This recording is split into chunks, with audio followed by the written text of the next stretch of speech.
Welcome to Okoboji Broadcast, everybody. I'm Jeff Thee. What a beautiful day here in the Iowa Great Lakes. I'm seated with a good friend of mine, Brian Dalziel from the Iowa Lakes Corridor Development Corporation. He is the Senior Vice President of Economic Development, if I remember right. That's correct. All right, I got it right first try. we don't need to do a second take on that. Brian, so good to see you, my friend. It's good to see you, Jeff. Thank you for having me on the show today. It's a pleasure. You know, you've been here, what, I want to say around 10 years? 10 years, July 1, baby. Wow, man, that goes by fast, doesn't it? It does. Well, and you have worked with so many people, and when we think about entrepreneurship, I think of the Iowa Lakes Corridor as a kingpin for entrepreneurship. People are always thinking they see something somewhere else, or they've got an idea, they want to develop it. You have worked with a lot over the last 10 years. Let's talk a little bit about some of the entrepreneurship programs still ongoing, even though we're in this epidemic thing going on, but that doesn't mean that you're sitting still, does it? It doesn't mean we're sitting still, because candidly, a down economy, stressful times, that's a great time to start a business, because vendors are hungrier to get work done, things cost less. I mean, you know, it's a tremendous opportunity for entrepreneurs. And I just met with one entrepreneur this morning that's cranking up a startup that is going to address some of the COVID issues and take advantage of things in terms of sanitizing and sterilizing businesses and so forth. But, you know, over the past 10 years that I've been here, we've helped 101 startups get off the ground, raised $14.9 million to help fund them. You know, over 290 companies in total have received services. Some of them were pre-existing entities already, and then, like I say, 101 of them were startups. And it's a real joy to be able to work with them, and it's a process, really. You know, I mean, we start taking a look at their business model. You know, who are their prospective customers? What do they want to do for them? What's that unmet need, that problem that they need to solve? Yeah. Almost every startup is driven by a problem that needs solving. And so we help them understand, you know, do customer discovery, figure out what those unmet needs are. What is their ability to meet that unmet need better than anybody else? Yeah. And so, and can they do that with protection from competition? You know, I mean, better than anybody else. And can they do it profitably? And is there a communications platform, a distribution platform, or other channels, communications channels, distribution channels, sales channels, that enable them to efficiently identify, pitch, and close customers and serve their needs efficiently? So if all that kind of lines up and customer discovery checks out, then you go into the leadership team building. Okay, what knowledge does this team have? You know, and what do they know? What are they great at? Okay, well, if they're good but not great at something, well, maybe we can upskill them, you know, and work with university, work with community colleges, work with our own training programs to try to upskill them in the areas where they are good but need to be great. Well, let's say they need to be great, but they're not good at all. You know, and every team has at least one of those areas where they're just not really strong. And so we'll partner them up. You know, we help them recruit other people into the organization. You know, in some cases, those are going to be on board full-time people. In other cases, they're vendors that are going to service them, or advisors, mentors. We've got a strong mentor network, 549 active mentors we've recruited over the last 10 years that bring their wisdom, effort, energy on behalf of these startups. Yeah, and when I think about, you know, the deep well that you have for mentors, like you say, you've got a good team, you've got a weak link in the chain, and that networking ability to reach out to your mentors, say it's an IT thing, or whatever the case may be, that you can reach out and we could use some help in this area. And boy, being able to access that is huge for anybody starting up. Sometimes you've got an inventor who's really product strong, you know, engineering strong, product strong. Boy, this thing's so great, it's gonna sell itself. Oh man, what do you mean it doesn't just fly off the shelf? You know, so they might need some support on the sales marketing side. Others are fab, they know their customers, they sales and marketing great, but they just throw the things over their shoulder. Some poor guy in the back in operations is drowning, and because, you know, every time they promise something new to a customer, how are we going to do that? You know, and you know, they're inefficient on the marketing side, and so the thing has tons of revenue, but it's never going to make any money. They'll be lucky to break even. And so they need some discipline on the ops side, and you know, sometimes it's the financial side. You know, we need financial discipline. We need to understand what our costs are, what our revenues are, make sure everything's in alignment. So, you know, there's a variety of different kinds of folks that need to be invited into these, and so we help them develop their leadership teams. You know, then it's So like I say, you do the business planning, and, you know, today a lot of them, they'll call it, you know, a business canvas is a popular term these days. Okay. You know, business model, but it's just figuring out the top line feasibility of a business. Right. Then it's leadership team, and then it's distribution channels, communications channels, sales channels. You know, then it's all about the product. Hey, you know, what's our competitive advantage and patents and trademarks and all that good stuff. And then it's financial planning. How much is it going to cost? Revenues, incomes, expenses. What's our raise target? And then, of course, for me, the fun part, capital raise. That's the part I just love the most, is that capital raise. You know, and there's so many misperceptions out in folks about what the capital raise world is like. They watch The Profit on TV, or they watch Shark Tank on TV, you know, Right. and there are pitch contests. I ain't gonna deny, you know, and a lot of people make a lot of money on pitch contests. And some of our OEI grads have made hundreds of thousands of dollars on pitch contests. Yep. But more often than not, it's like a setting like this. It's one backyard deck at a time, one kitchen table at a time, sitting down with a prospective investor and an entrepreneur to determine a level of fit. Yeah. You know, what are the goals and objectives of an investor? Are they a buy and hold kind of person? Are they a flip it in 5 years kind of person? What's their level of risk that they can tolerate? What do they want out of an investment? What do they bring to the investment? In addition to money, do they bring introductions, you know, talent, insight, and energy that the entrepreneur needs? Yeah. You know, that it's that synergy, and they talk about that on Shark Tank quite a bit. You know, I mean, who's going to bring the most to a deal? Sure. And that's important. And so, you know, we do a lot of matchmaking in that area. And so, as opposed to trying to persuade someone that they ought to invest in a company, it's really, hey, is this a good fit or not? And if it's a good fit, you know, it kind of makes sense and people move forward. If it's not a good fit, it's like, well, you know, I'm really not feeling the love here. You know, I don't really see. And so, you know, maybe this one doesn't make sense, the next one might make more sense. Right. You know, before we got going here, we were talking about this very scenario and how you want a good marriage and not a bad marriage, because that, you know, not only can that drain the entrepreneur's business, but also their spirit. The boy, I never want to try that again because I was in them with the wrong gang. Yep.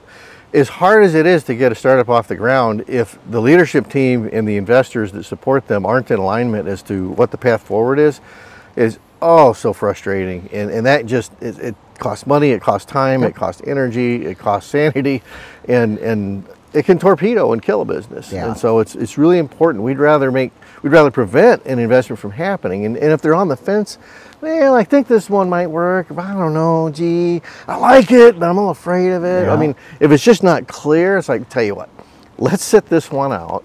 And, you know, maybe the next one will be better, you know, because we really want to make sure we've got a solid fit. And so we've, you know, coaxed away more deals than we've coaxed into deals. Right. And, you know, I think that's one of the reasons we've been successful as an IMLA's corridor organization in securing these deals, is because we're really looking out for the entrepreneur and the investor to make sure that that fit is in place. Yes, indeed. And, you know, and I think this is why I think it's important to talk about this, Brian, is you were just saying here a little while ago of, you know, like you said, you've been doing this 10 years and talking to somebody and, oh, I didn't know that the corridor offered an opportunity like this. And, and isn't that a shame that here's this a tool, that the corridor is a tool for these possible entrepreneurs. You've got your experience, you've got leading them through question upon question, meeting on decks and at kitchen tables, making sure, giving them the best probability of success moving forward when they get going. And when people aren't educated on it, you just feel like, oh my goodness, here's something for you. Yeah. Take advantage of it. You know, you just nailed it, Jeff, because, you know, people look at the startup statistics, right? You know, I mean, 7 out of 10 startups are going to die within their first year or two. And of those that succeed, another half will die within the next few years. You know, the failure rate is furious. Yeah. It's early and often. You know, well north of 75% of the startups, of those 101 startups, well north of 75% are still thriving today. Yeah. You know, anywhere from, you know, 1 to 10 years in. And that's because of the great job they did, not because of what we did, but a little help from us really helped them refine and understand their path forward and make sure, you know, that works. Now, some of them, you know, moved out of the region. Some of them just crashed and burned. Yeah. Some of them, the world changed on them, you know. I mean, what was a great opportunity, you know, I mean, 5, 6 years later, gosh, you know, the market moved, technology changed, something happened, and it didn't make sense anymore. And so, some of them just, didn't make it. But the vast majority of them did, and we're very proud of that, and we're glad to have played a part in helping them make that happen. But it involves preparation, and a lot of times people, business plans are just documents and they sit on a shelf and nobody pays attention to them after they're written. Well, if that's the case, then they don't help at all. Yeah. Business plans aren't important. Business planning is important. Yes. Because the plans constantly change. The market changes. Oh my gosh, COVID. Oh my gosh. Yeah. Inventions in technology, new markets and new entrants and so forth. Businesses change. Yes. And even businesses that have been around 100 years, they're not doing the same thing this year that they did 3 years ago, that they did 10 years ago, that they did 20 years ago. That's right. It's adapt, improve, overcome, Yep. and all that stuff. And if they don't, it's grow or die. Well, and that's one thing if this pandemic has taught us, it's you've got to adapt. And so many businesses have. And some of them have found that, these new practices we're doing are actually a little more streamlined than the way we were doing it before. And, when this whole thing is over, God help us, maybe we can keep doing these things that we've learned through this hardship. We can. People are, ironically enough, communicating more with their peers than they were before, because before we were all in our silos and hiding in our offices and stuff, and now through Zoom and everything, people have realized just how efficiently they can stay in touch with each other. Now, are there some companies that are maybe overdoing it some? Yeah. I mean, there's so many of these Zoom meetings. I know companies that they're doing Zoom meetings on Saturdays and all this stuff, and they're just early morning meetings and after work meetings and Friday at 5 meetings, and there's some people that are getting meeting to death. It's like, when do I have time to do all my work? Yeah. I'm spending all these time in meetings. So there's a learning process, and people are trying to figure out, okay, what's the right level of communication? Let's not overdo it. Let's not underdo it. And also without question, some people are realizing, man, I can work from anywhere. Yeah.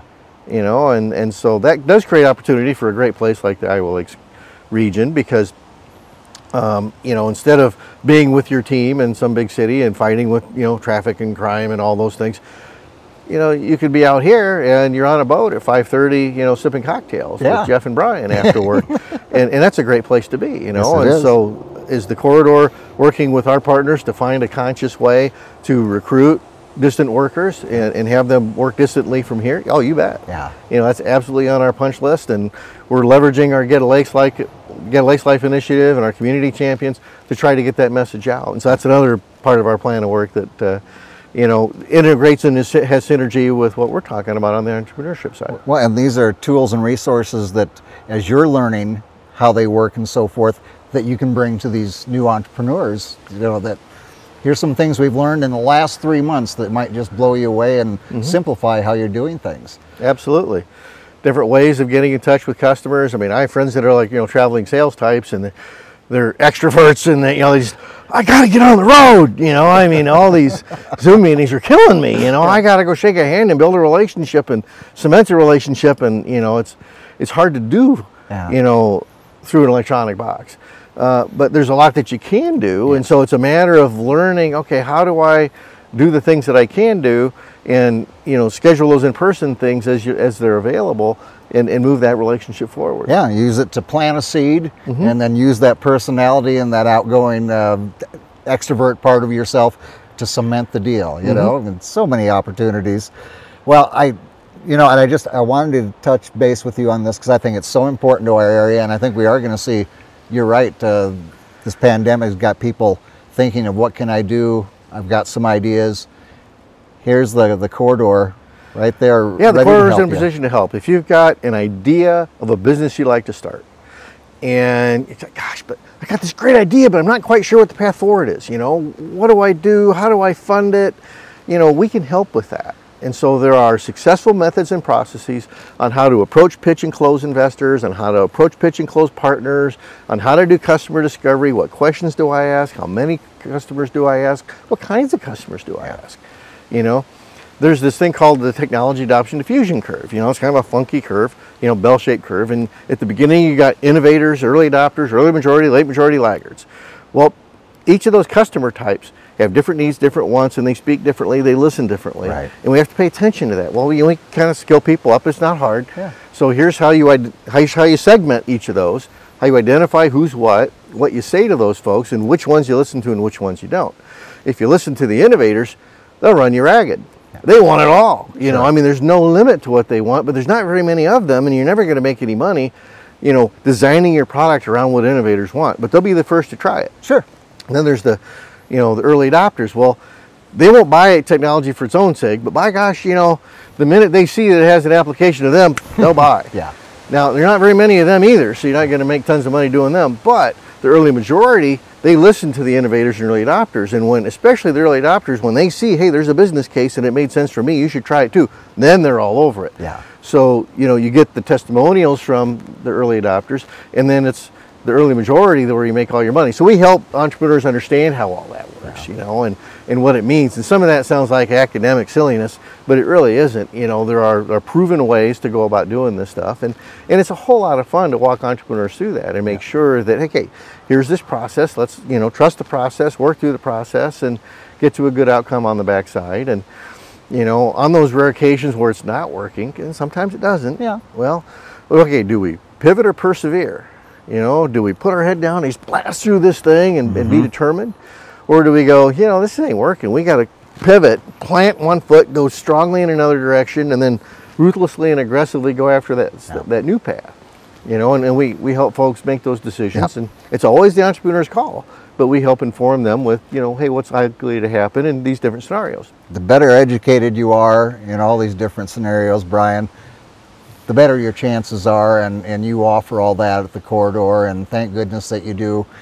If people have questions, if they've seen this and going, oh my goodness, I got to take advantage of this, what's the best way to contact you at the corridor? Well, if you don't memorize phone numbers, you hit our website, www.lakescorridor.com. All our contact info and other information's out there. Office number is 712-264-3474. You know, give us a call. We'll schedule a Zoom meeting, schedule an in-person sit-down chat, talk over the phone, whatever your, you know, comfort and preference is in these social distancing times. And, you know, we'll figure out what the best process is for that entrepreneur, you know, to move their deal forward. And, you know, absolutely happy and thrilled to do that. Yeah, and not just, you know, we talk about entrepreneurs, but this can be people that started something here in the last couple of years, just struggling with it. They can still come to you, as well as someone with a light bulb has gone off in their head and they want to come to you with that as well. Yep. You know, you talk about the different stages in a business, right? I mean, it's that idea, that oh gosh moment where you're a pre-business. You're not even a business yet. You know, you don't have a business name.